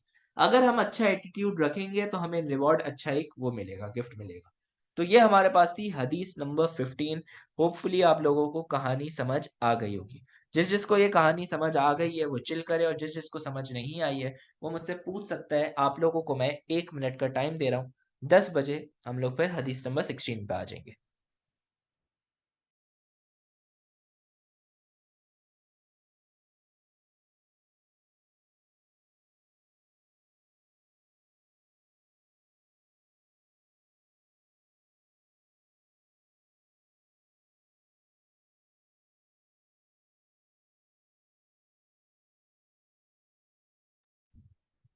चले भैया, अब हम आगे बढ़ते हैं। अब हमारे पास है हदीस नंबर 16। अब हदीस नंबर 16 को गौर से समझिएगा। The believers are like a single man, मतलब ये एक बॉडी होती है ना, एक इंसान है, ये एक इंसान है। एक इंसान की जैसे बॉडी होती है, उसका फेस होता है, उसकी हर चीज होती है। If his I is affected he is affected, मतलब ये है कि देखें, अगर एक इंसान अफेक्ट होता है, अगर उसकी आंखों में दर्द है तो उसका मूड अच्छा नहीं रहेगा। जैसे ये होता है ना कि अगर मुझे बुखार है, मेरे सर में दर्द हो रहा है, मेरा मूड अच्छा नहीं रहेगा। तो जब मेरा मूड अच्छा नहीं रह रहा, फिर क्या है, तो पूरी बॉडी अफेक्ट हो रही है। If his head is affected he is affected, if his head is affected he is all affected. मतलब ये कि हम जो बिलीवर्स हैं, जो पूरी कायनात के अंदर जो मुसलमान है, वो मुसलमान एक बॉडी की तरह है। अगर एक बंदा तकलीफ में है ना, तो दूसरा बंदा भी क्या होना चाहिए, तकलीफ में होना चाहिए। सही है, हम ये चीज सीख रहे हैं। अब इस पैसेज के अंदर हमें क्या सीखने को मिल रहा है, हमें इस चीज इसमें सीखने को मिल रहा है ब्रदरहुड, यूनिटी। हमें यह बताया जा रहा है कि मुसलमान जो है वो क्या है, एक बॉडी की तरह है। और क्या होगा कि अगर उनका एक पार्ट इंजर्ड हो रहा है, तो पूरी बॉडी क्या हो रही है, वो डिफिकल्टी के अंदर है। कहने का मकसद ये है कि अगर एक जगह के मुसलमान तकलीफ के अंदर हैं तो दूसरों को भी तकलीफ होनी चाहिए। यूनिटी के ऊपर है। जैसे कि अगर मेरी फैमिली मेंबर में किसी को तकलीफ होगी तो मैं रो रहा हूंगा, मेरी फैमिली मेंबर में किसी को परेशानी है तो मैं परेशान होऊंगा। तो इसी तरीके से प्रॉफिट ये कहना चाह रहे हैं कि हमारे पास क्या है कि ये जो सारे मुसलमान हैं ये एक बॉडी की तरह है।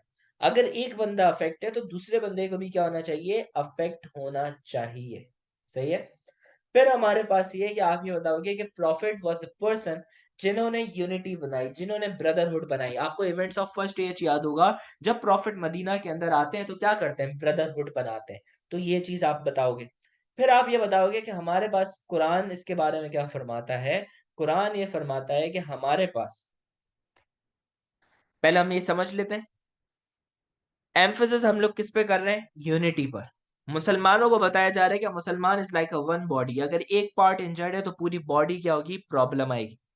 प्रॉफिट जो है वो हमारे पास क्या है कि जो फाउंडेशन जो है फर्स्ट मुस्लिम कम्युनिटी की ब्रदरहुड बनाई, वो प्रॉफिट ने बनाई थी। आप ये बताओगे कि हमारे पास क्या है, brotherhood is a blessing of Allah. अब हमारे पास कुरान क्या फरमाता है, and hold fast by the rope of Allah all together and he not divided and remember with gratitude Allah's favour upon you, for you were enemies and he joined your hearts in love so that by his grace you become brothers. तो हमारे पास ये है कि कहने का मकसद ये है कि अल्लाह ताला कह रहे हैं कि मैंने तुम लोगों को जोड़ा, तुम लोग गलत राह पर थे, मैंने तुम लोगों को सीधी राह पर लाया, तुम लोगों को भाई बना। तो बात ये है कि हम लोगों को एक दूसरे को, जब एक जगह पर हम लोग आ गए ना, हमारा खुदा एक है, हमारी हर चीज एक है, तो हमें क्या करना चाहिए, हमें एक दूसरे को अच्छे तरीके से ट्रीट करना चाहिए। अगर हम लोगों के अंदर क्या नहीं होगा, अगर हम लोगों के अंदर वो नहीं होगा, यूनिटी नहीं होगी, तो हम लोग मुश्किलात के अंदर आ जाएंगे। और अगर कोई इंसान मुश्किलात के अंदर आ रहा है, कोई बंदा डिजास्टर किसी उसमें आ रहा है, प्रॉब्लम में आ रहा है, तो हमें मुसलमान उम्मत इतनी स्ट्रांग होनी चाहिए कि वो उसको एड और प्रॉब्लम्स उसकी सॉल्व करे।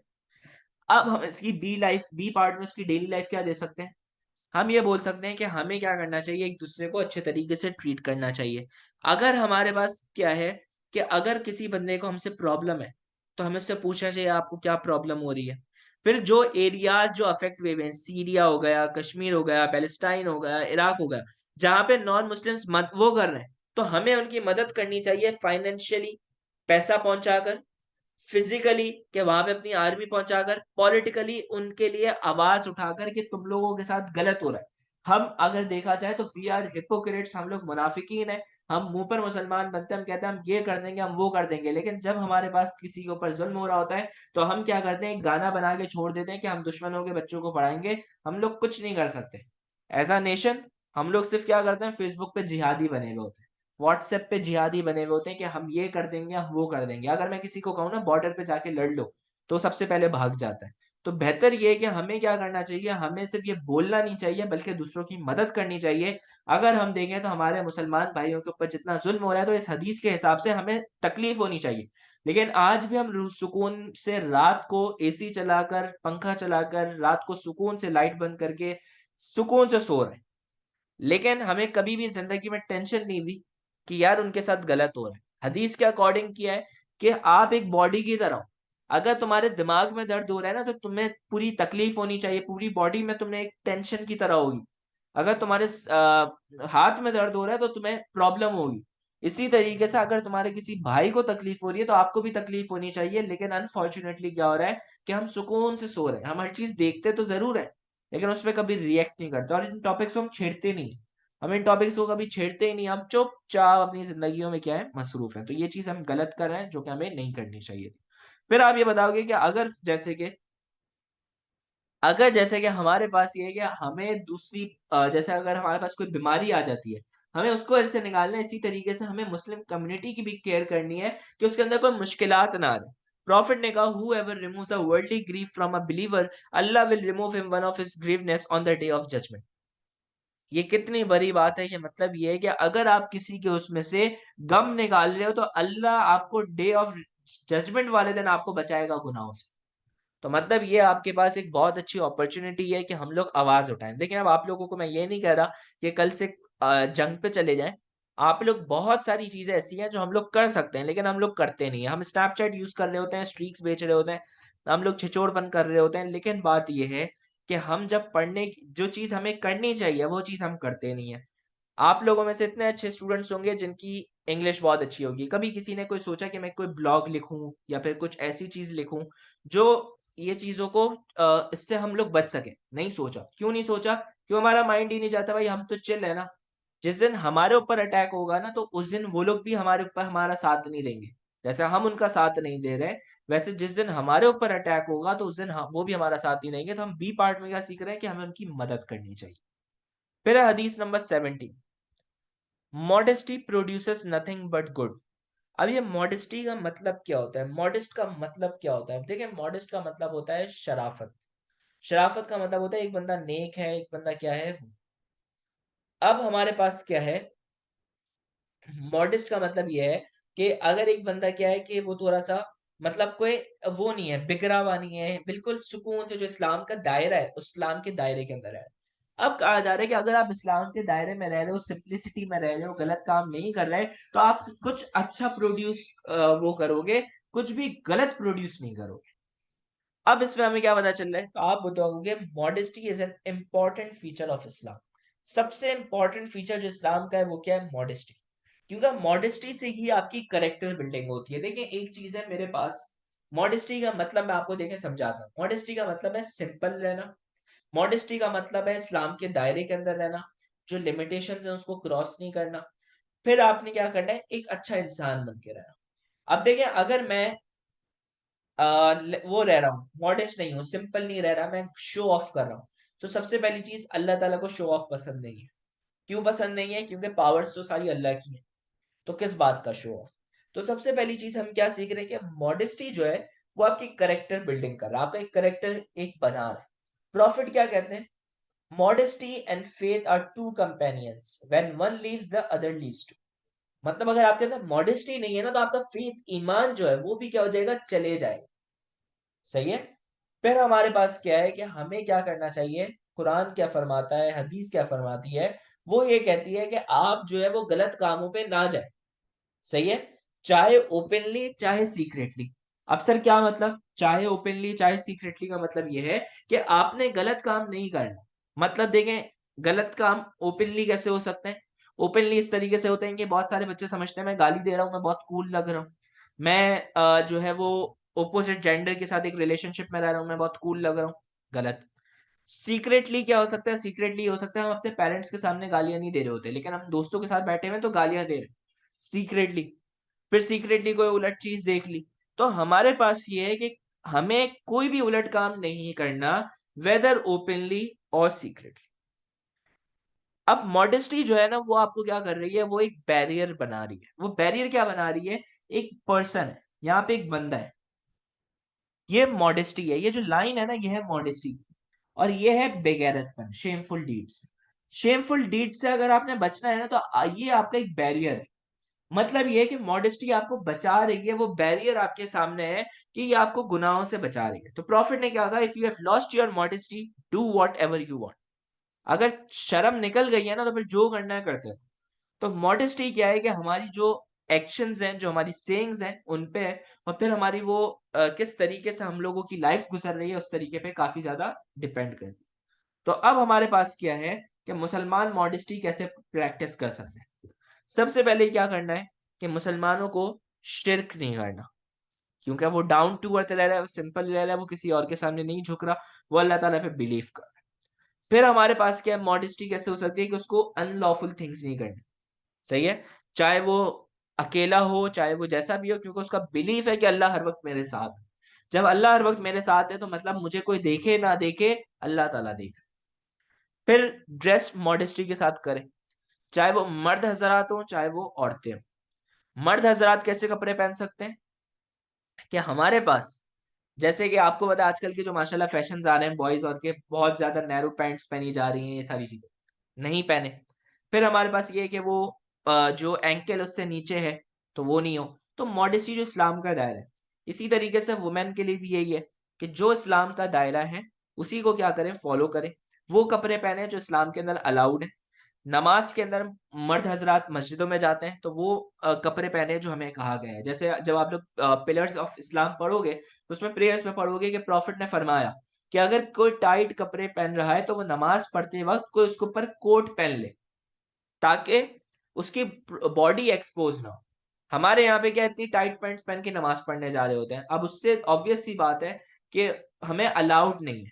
क्यों अलाउड नहीं है? क्योंकि हम जिस हस्ती के सामने जा रहे हैं, ये तो सोचा आप नमाज किसके पढ़ने सामने जा रहे हो और आप कैसे कपड़े पहन के जा रहे हो। तो ये चीज है। फिर हमारे पास ये है कि हमें क्या रखना चाहिए, डिस्टेंस रखना चाहिए फ्रॉम दी ओपोजिट जेंडर। आजकल हमारे यहाँ पे ट्रेंड बन गया है कि ओपोजिट जेंडर के साथ रहेंगे तो काफी हम कूल लग रहे हैं। ऐसा नहीं है, आप बहुत ही अजीब से लग रहे हैं। सही है, कूल बिल्कुल नहीं लग रहे। फिर ये कि अगर ओपोजिट जेंडर है तो हमें क्या रखना चाहिए, अपनी नजरें नीचे रखनी चाहिए। सही है। अब नजरें नीचे नीचे चलते हुए ऐसे नहीं कि सामने दीवार आ गई और टक्कर खा जाओ। ऐसा है कि देखो नहीं। सही है। हमारे पास ओपोजिट जेंडर्स है ना, ओपोजिट जेंडर्स की जब आपकी उम्र होगी तो जब आप लोगों की शादियां हो जाएंगी।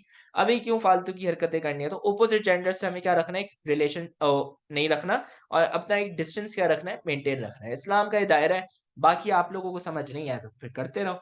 फिर हमारे पास है वुमेन। वुमेन जो है वो क्या करे, हिजाब करे। अक्सर हम तो हिजाब नहीं करते, अब हम क्या करें? तो बेटा हिजाब करना चाहिए। क्यों करना चाहिए? क्योंकि हमारे पास ये हमारी क्या है, रिस्पॉन्सिबिलिटी है। हमें एब्यूजिव लैंग्वेज इस्तेमाल नहीं करनी चाहिए। एब्यूजिव लैंग्वेज इस्तेमाल का मतलब ये है कि हमें कोई बुरी चीज इस्तेमाल नहीं करनी चाहिए। तो हम क्या बताएंगे, एब्यूजिव लैंग्वेज वाली बात बता दी। फिर हमें दूसरों के खिलाफ सुपियोरिटी शो नहीं करनी चाहिए, तो ये चीज हम बता देंगे। सही है।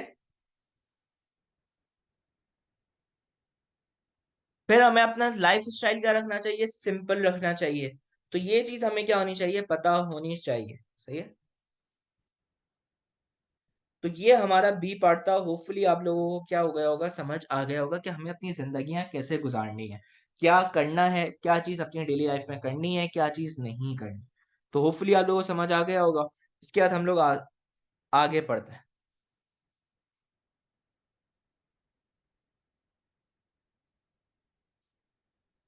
अब हमारे पास है हदीस नंबर 8। हदीस नंबर 8 क्या है? He who has in his heart as much faith of a grain of a mustard seed will not enter hell, and he who has in his heart as much pride as a grain of mustard seed will not enter paradise. तो हमारे पास क्या है कि जिसके पास एक grain जितना जितना भी फेथ हुआ, तो वो किस में जाएगा, वो हेल में नहीं जाएगा। और जिसके अंदर थोड़ा सा भी प्राइड हुआ, वो जन्नत में नहीं जाएगा। तो हम इससे क्या सीखते हैं? हम इसमें ये बताएंगे कि सर हम इससे ए पार्ट में हम जो है वो क्या सीख रहे हैं।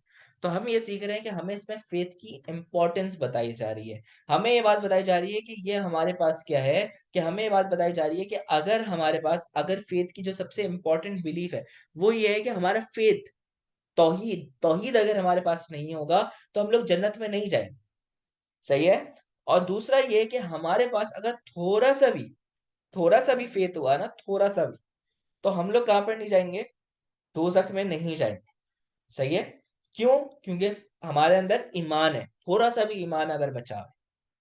और हमें क्या करना चाहिए, जो हमें फेथ जो है, हम इससे क्या सीख रहे हैं, हमें फेथ पे इंपॉर्टेंस देनी है। अपना ईमान पुरता करना, ईमान अच्छा करना। तो हम ईमान कैसे अच्छा कर सकते हैं बेटा? हम ईमान इस तरीके से अच्छा कर सकते हैं कि हम लोगों को ख्याल रखना चाहिए दूसरों का। हम उस तरीके के सवाब वाले काम करें जिससे हमारा क्या हो, ये नाम बढ़े। फिर हमारे पास क्या है, ये हदीस बोल रही है कि प्राइड नहीं होना चाहिए। प्राइड क्यों नहीं होना चाहिए? क्योंकि अल्लाह ताला को ये चीज सख्त नापसंद है कि कोई बंदा शो ऑफ करे। तो ये चीज अल्लाह ताला को पसंद नहीं है। और अगर हमें ये हम प्राइड लाएंगे तो हम किस में जाएंगे, दोजख में जाएंगे। तो हमारे पास क्या सीखने को मिलता है कि हमें ये बताया जा रहा है कि इंपॉर्टेंस ऑफ फेथ। फेथ हमारा एक आर्टिकल ऑफ क्या है, बिलीफ है। अगर हम इस पर बिलीव करेंगे तो हम कहा जाएंगे, पैराडाइज में जाएंगे। ये हमारा क्या है कि अगर हम इसके अंदर बिलीफ रखेंगे तो हम कभी भी जिंदगी में दोजख में नहीं जाएंगे, और इसकी वजह से हम पैराडाइज में चले जाएंगे। तो इस वजह से हमें फेथ को बढ़ाना चाहिए, और जो हमारे गुनाह है उनको क्या करना चाहिए, वो करना चाहिए। तो उस हिसाब से हमें क्या करना है, अपने काम करने। फिर आप ये बताओगे कि प्राइड का मना किया गया, अल्लाह ताला इसको पसंद नहीं करते। कुरान फरमाते हैं, swell not thy cheek at man nor walk in insolence through the earth, for Allah loves not any arrogant boaster. मतलब अल्लाह ताला को एरोगेंस पसंद ही नहीं। होली प्रॉफिट क्या फरमा रहे हैं?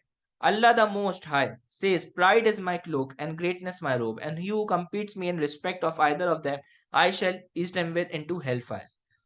तो हमारे पास ये है कि cast him into the hell fire. मतलब ये है कि अल्लाह ताला को ये सारी चीजें पसंद नहीं है, क्योंकि अल्लाह ताला का रुतबा है, अल्लाह ताला का एटीट्यूड है, अल्लाह ताला का प्राइड है, अल्लाह ताला की हर चीज है, तो अल्लाह ताला की पावर है। हम उसमें कोई भी चीज पे वो शो नहीं कर सकते। तो ये ए पार्ट है। बी पार्ट क्या, हम कैसे अपनी जिंदगी में ये कर सकते हैं? तो आप ये बोलोगे बिलीवर को अपने फेथ की केयर करनी चाहिए, वो कोई गुनाह ना करे, वो कोई उल्टे काम ना करे कि उसके दिमाग से ईमान जाए, नमाजें ना छोड़े, क्योंकि नमाज छोड़ने से, जो 3 जुम्मे की नमाजें छोड़ देता है उसका ईमान क्या हो जाता है, काफी कच्चा हो जाता है। तो पर्सन को वो काम करना चाहिए जो हमारे पास क्या, उसको अल्लाह ताला की तरफ रागिब करे, अल्लाह ताला की तरफ वो करे। फिर उसको छोटे गुनाह बुरे गुनाह पे ख्याल नहीं रखना चाहिए, उसको हर तरीके का अच्छा वो सवाब करना चाहिए। क्यों? क्योंकि अगर उसके पास छोटा सवाब भी अगर हुआ तो वो जन्नत में जाएगा, दोजख में नहीं जाएगा। तो उसको क्या होना चाहिए, दूसरा ये, फिर उसको अगर वो गुनाह कर रहा है तो उसको क्या होना चाहिए, गिल्टी फील होना चाहिए, क्योंकि यही आपका ईमान का वो है। जब आप लोग वो पढ़ोगे ना, स्पिरिचुअल जिहाद, तो स्पिरिचुअल जिहाद के अंदर आप पढ़ोगे नफ्से मुतमईना, नफ्से लव्वामा, तो हमें एटलीस्ट अगर फील भी हो रहा है ना गिल्टी, तो हम उसमें आगे। फिर हमें क्या होना चाहिए कि हमें ये रिमेंबर करना चाहिए कि we are the servants of Allah. हमें प्राइड शो नहीं करना चाहिए। जितना पैसा है, जितनी चीजें हैं, जितना पैसा है, जितनी खूबसूरती है, जितना हमारे पास पावर है, उसमें कहीं पर भी प्राइड नहीं शो करना चाहिए। अल्लाह ताला का गिफ्ट है, क्योंकि अल्लाह ताला को प्राइड पसंद नहीं है। तो ये हमारा क्या था, बी पार्ट था। और जो चीजें हमें अल्लाह ताला ने दी है उससे हम लोगों को क्या करें, बेनिफिट करें, ताकि अल्लाह ताला उससे खुश हो। और जब अल्लाह ताला खुश होंगे तो अल्लाह ताला हमारा और ईमान भी पुख्ता होगा कि ये सारी चीजें अल्लाह ताला ने दी हैं। और जब ईमान पुख्ता होगा तो हम किस में जाएंगे, जन्नत में जाएंगे। तो ये हमारी हदीस नंबर 18 हो गई। अब जिस जिसको इसमें कोई मसला है तो वो मुझसे पूछ सकता है। और आप लोग के पास 1 मिनट का टाइम है, 10:19 तक का टाइम है, तो जल्दी जल्दी पूछ लें अगर कोई कंफ्यूजन है तो।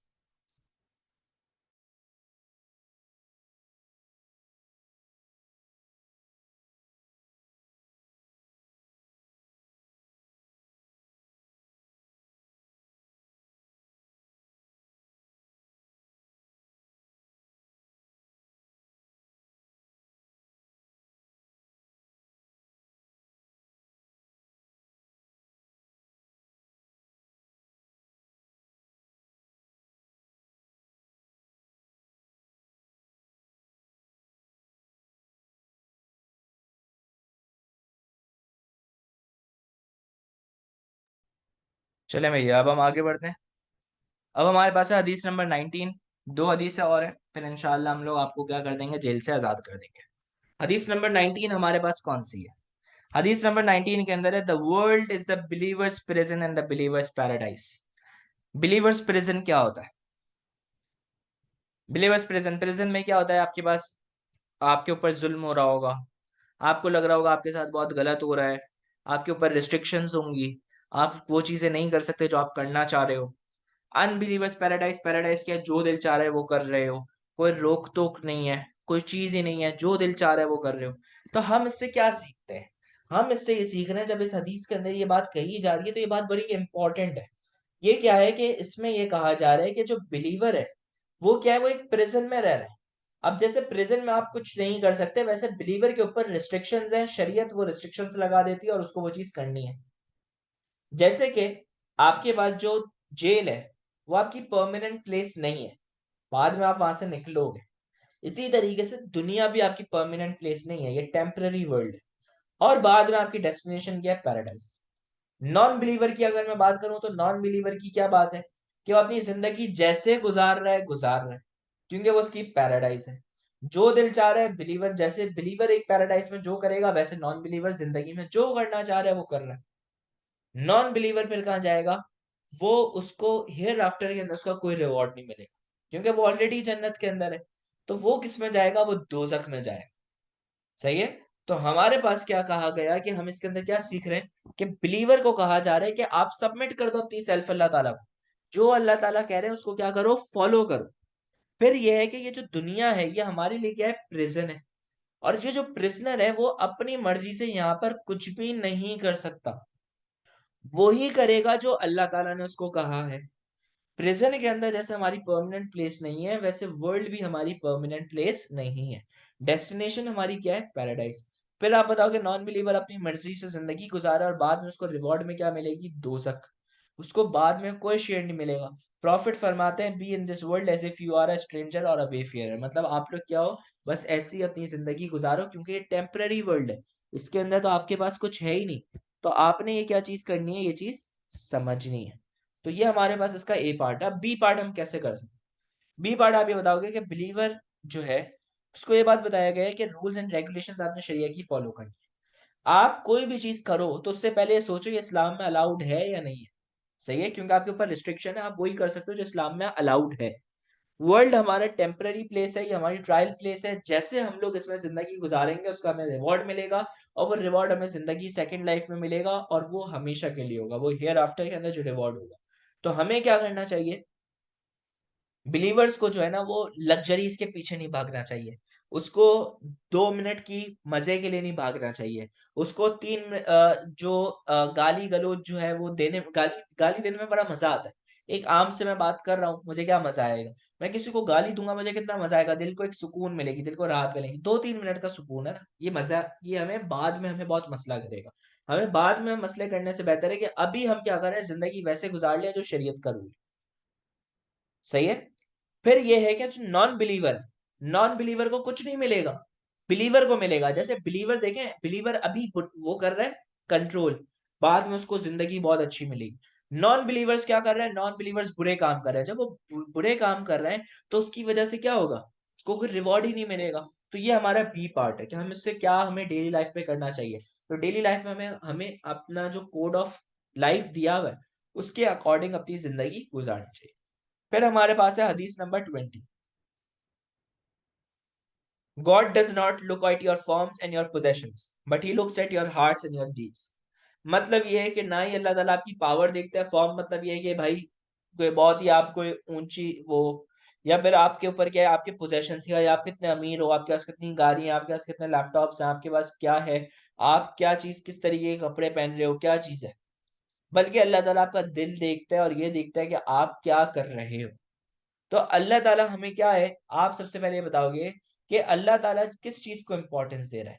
अल्लाह ताला आपकी जो, आपका जो ईमान है, आपके जो काम है, उनको अल्लाह ताला वैल्यू कर रहा है। जो हमारे पास जो अपीयरेंसेस हैं, जो हमारे पास पैसा है, जो पोजेशन है, वो तो अल्लाह ताला की तरफ से, तो अल्लाह ताला उसको कभी भी वैल्यू नहीं कर रहा है। जो ईमान है वो आपका अपना है, तो अल्लाह ताला उसको वैल्यू कर रहा है। अल्लाह ताला आपके करेक्टर, अल्लाह ताला आपके जो सवाब है उसको अप्रिशिएट करेंगे। अल्लाह ताला इस चीज को अप्रिशिएट नहीं करेंगे कि तुमने कितना पैसा कमा लिया, तुमने कितना, किस तरीके से पैसा कमा लिया, क्या गलत तरीके से, पैसे से कोई चीज नहीं। सही है। तो अल्लाह ताला क्या है कि अल्लाह ताला किसी का ना कोई ये देखते हैं कि वो कहाँ पे पैदा हुआ है, वो अफ्रीकन है, वो अरेबिया का है, कहाँ का है, वो काला है, गोरा है, वो कब पैदा हुआ, वो कहाँ से था, कौन सी नस्ल का था, क्या है, कुछ चीज मैटर नहीं करती। अल्लाह ताला जो चीज देखते हैं वो आपका दिल देख, अल्लाह ताला इंटेंशंस देखते हैं। अल्लाह ताला ये नहीं देखते कि आप क्या कर रहे हो, कैसे कर रहे हो, डांस कर रहे हो, क्या आपकी इंटेंशंस देखी जा रही हैं, ये देखी जा रही है कि आप क्या, आपके वो है सवाब, क्या कर रहे हो, क्या अच्छे काम कर रहे हो, क्या बुरे काम कर रहे हो, ये कर रहे हो। तो हमारे पास क्या है कि जो हिपोक्रेट्स होते हैं, मुनाफिकीन होते हैं, तो इसमें हिपोक्रेट्स के लिए एक लेसन है कि उनके जो ये जो मुंह पर बनते हैं ना कि हम बहुत अच्छे, हम तो नमाजी हैं, और ये जो है ये क्या है कि उनके लिए यूजलेस है, क्योंकि ऑल एक्शंस आर जज बाय इंटेंशंस। तो आप ये बताओगे कि फेथ और deeds value by Allah, appearances हमारे हाथ में नहीं है, तो अल्लाह ताला उसको अप्रिशिएट नहीं करते। The most honoured of you inside of Allah is he who is the most righteous of you. Allah Ta'ala allow नहीं करते, अल्लाह ताला ये चीज नहीं देखते कि वो कहाँ से वो पैदा हुआ है, क्या चीज है। अल्लाह ताला को हर चीज पता है, तो अल्लाह ताला दिलों को जानता है। जब अल्लाह ताला को दिलों को जानता है तो अल्लाह आपको जज करता है on intentions, and you can, आप ये लिख सकते हैं कि ऑल एक्शंस आर जज बाय इंटेंशंस। हिपोक्रेट्स की जितने भी डीड्स हैं वो सारे क्या हैं, यूजलेस। अब आप इसको डेली लाइफ में कैसे इंप्लीमेंट कर सकते हैं, बी पार्ट में आप क्या बताएंगे। हम अपनी जो ये शक्लें बनाने के लिए, मेकअप और करने के लिए, और ये जो लोग अपनी अपीयरेंस बनाने के लिए कि हम इतने अच्छे लगेंगे, हम ये कर लेंगे, अब अपनी नाक थोड़ी पतली करा लेते हैं, हम थोड़ी फॉरहेड अपनी चौड़ी करा लेते हैं, हम जो है वो थोड़ा सा क्या करते हैं, हम हेयर ट्रांसप्लांट करा लेते हैं, या फिर हम क्या कर लेते हैं, अपने लिप्स को थोड़ा सा ब्रॉड करा लेते हैं। ये जितने काम है ना, ये सारे के सारे क्या है, ये दुनियावी काम है। अल्लाह ताला आपको इस पे जज नहीं करेंगे। सही है। कि आपके होंठ कितने चौड़े थे, आपके जो बाल कितने लंबे थे, आप टकले थे, आप कैसे थे, काले थे, गोरे थे, शक्ल बुरी थी, क्या था, कोई फर्क नहीं पड़ता। अल्लाह ताला किसको देख रहे हैं? अल्लाह ताला ये देख रहे हैं कि आपका दिल कैसा था। फिर ये कि अगर फॉर एग्जाम्पल मैं शो ऑफ कर रहा हूँ, मैं इतना अमीर हूँ, मेरे पास ये पैसा है, मेरे मम्मी पापा बहुत अमीर थे, कोई फायदा नहीं, क्योंकि अल्लाह ताला क्या देख रहे हैं? ये चीज देख रहे हैं। अब जैसे कि हम हजरत बिलाल की बात करें, Hazrat Bilal was a black slave, लेकिन अल्लाह ताला ने उनको रुतबा दिया, ही वॉज द फर्स्ट मुअज्जिन ऑफ इस्लाम। फिर बहुत सारी रिवायतों में ये भी आता है कि जब हजरत होली प्रॉफिट एंटर करेंगे जिस कैवल से, तो हमारे पास क्या होगा कि हजरत बिलाल भी उस रास्ते में होंगे और वो एंटर करेंगे। तो हमारे पास क्या है कि ये चीज हमारे पास है कि अल्लाह ताला रुतबा उनको देते हैं जिनकी इंटेंशंस अच्छी होती हैं। इनको रुतबा नहीं देते जो शक्लों से अच्छे हो जाते हैं, या जो मुंह अच्छा बना लेते हैं, जो चीजें अच्छी कर लेते हैं। फिर हमारे पास ये है कि हमें वो चीजें नहीं करनी चाहिए जो लोग प्रेस कर रहे हैं, क्योंकि लोग वो प्रेस करते हैं जो चीज अच्छी लगती है। सही है। अल्लाह आपके दिलों को देखता है। जैसे कि अगर मैं बहुत अच्छा बन के आ गया, मैं सबके सामने बोल रहा हूँ मेरे जैसा नेक कोई नहीं है, मैं नमाजें बहुत पढ़ता हूँ, मेरे से अच्छा इस्लामियत का टीचर कोई नहीं है, मैं अंदर से बहुत ही घटिया इंसान हूँ, तो क्या होगा कि अल्लाह ताला तो मुझे जानते हैं ना। अल्लाह ताला knows everything, he knows everything what is open in speech and what you had in your heart. जो आप दिलों में छुपा रहे हो वो भी अल्लाह को पता है, जो आप दिलों में नहीं छुपा रहे वो भी अल्लाह को पता है। तो हम अल्लाह से तो कुछ छुपा नहीं सकते।